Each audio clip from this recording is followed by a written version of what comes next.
আমি এর আগে কোনো মেলা কিংবা ফেস্ট দেখিনি যেখানে হচ্ছে এরকম ডেকোরেশন হয়েছে।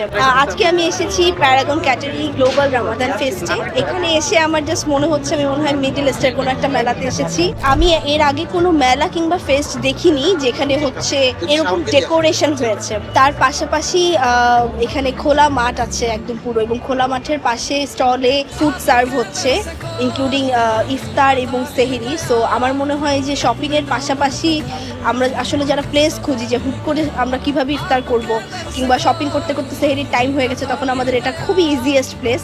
আমরা এক ছাদের নিচে আসলে সব পাচ্ছি। এবং আজকে তো আমি আসলে হুট করে চলে আসা, তো আরেকদিন আমি আবার প্রপারভাবে আসতে চাই, কারণ এটা এত সুন্দর জায়গা আমার দেখে মনে হচ্ছে এখানে ঘন্টার পর ঘন্টা এমনি কাটানো যায়।